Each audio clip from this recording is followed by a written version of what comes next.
മരുന്നുകൾ പകുതി വിലയിൽ വിശ്വസ്തയോടെ ഇനി മേപ്പാടത്തും. ചേലക്കര മേപ്പാടം സെന്ററിൽ ജനനന്മ മെഡിക്കൽസ് പ്രവർത്തനം തുടരുന്നു.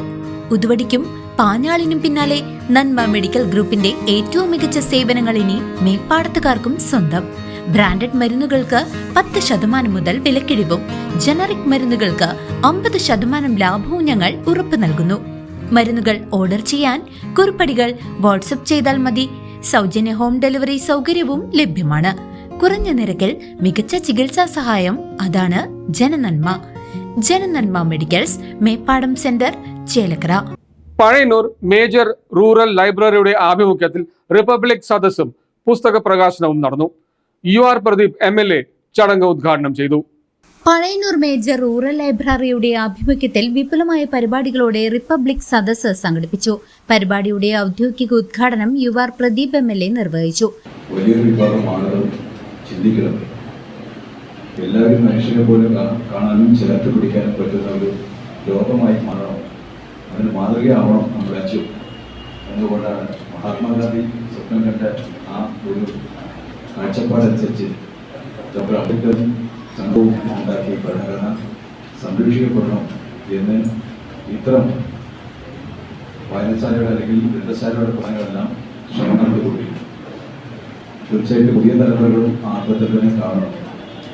ഞാനിപ്പോൾ വായനശാലയുമായി ബന്ധപ്പെട്ടിട്ട് ഈ പരിപാടിക്ക് നമ്മുടെ ഭരണഘടനയെക്കുറിച്ച് പറയാൻ പോയാൽ ഇപ്പോൾ തന്നെ പലരുടെയും തലയും കഴുത്തുമെല്ലാം കൂട്ടിയിട്ടാണ് കിടക്കുന്നത്.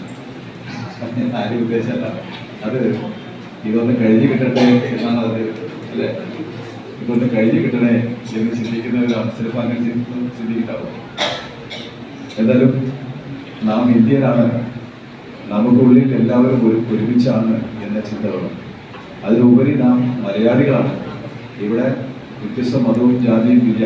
നാം ഒരുമിച്ച് ഇന്ത്യക്കകത്ത് മാതൃകാപരമായ രീതിയിലുള്ള ഒരു വലിയ മുന്നേറ്റം ഈ കേരളത്തിലെ മലയാളികൾ ഒരുമിച്ച് ചെയ്തുകൊണ്ടിരിക്കുകയാണ്. അതിന് തെളിവാണല്ലോ പ്രളയം വന്നപ്പോൾ കോവിഡ് വന്നപ്പോൾ എല്ലാം ഈ കേരളത്തിനകത്ത് നമ്മൾ കാണാൻ കഴിഞ്ഞത്.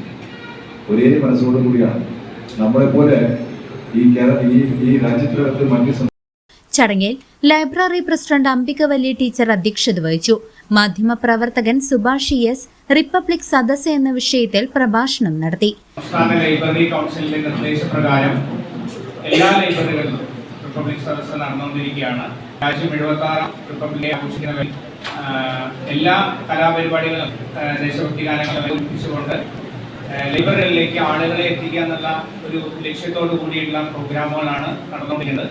ഒരു മാസത്തോളമായിട്ട് ഉള്ള പ്രോഗ്രാമാണ് പല ലൈബ്രറികളിലും നടന്നുകൊണ്ടിരിക്കുകയാണ്. ഇന്ന് നമ്മളുടെ ലൈബ്രറിയിലാണ് നടക്കുന്നത്. ഇതിൻ്റെ ഔപചാരികമായ ഉദ്ഘാടനത്തിനാണ് നമ്മുടെ MLA എത്തിയിരിക്കുന്നത്. അപ്പോൾ ലൈബ്രറിയെ കുറിച്ച് പറയുകയാണെങ്കിൽ 1950 നമ്മുടെ ലൈബ്രറി വിപുലീകരിച്ചിരിക്കുന്നത്.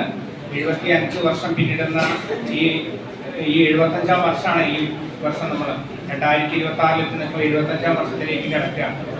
അപ്പോൾ ലൈബ്രറിയെ സംബന്ധിച്ച് പറയുകയാണെങ്കിൽ ലൈബ്രറി അവിടെ ഉണ്ടെന്നല്ലാതെ ആളുകളുടെ എത്തിപ്പെടൽ വളരെ കുറവാണ്. എല്ലാവരും വായന കുറഞ്ഞുകൊണ്ടിരിക്കുന്നത്. ചടങ്ങിന്റെ ഭാഗമായി ഗാഥ പഴയന്നൂർ രചിച്ച സുഹാന എന്ന ചെറുകഥ സമാഹാരത്തിന്റെ പ്രകാശന കർമ്മവും നടന്നു. മാധ്യമപ്രവർത്തകനും സാഹിത്യകാരനുമായ അരുൺ എഴുത്തച്ഛന് പുസ്തകം നൽകിക്കൊണ്ടാണ് MLA പ്രകാശനം നിർവഹിച്ചത്. താലൂക്ക് ലൈബ്രറി കൌൺസിൽ അംഗം KP ശ്രീജയൻ, ജില്ലാ ലൈബ്രറി കൌൺസിൽ അംഗം Unnikrishnan CS, major rural library secretary Ajeesh P, retired പ്രധാന അധ്യാപിക കമലം, ലൈബ്രറിയൻ PA രേണുക എന്നിവർ ചടങ്ങിൽ സംസാരിച്ചു. വികസന വിജ്ഞാന സദസ്സിന്റെ ഭാഗമായി വിവിധ മേഖലകളിൽ പ്രതിഭകളായവർക്കുള്ള ഉപഹാര സമർപ്പണവും ചടങ്ങിൽ നടന്നു. CCV news, Pazhayannur.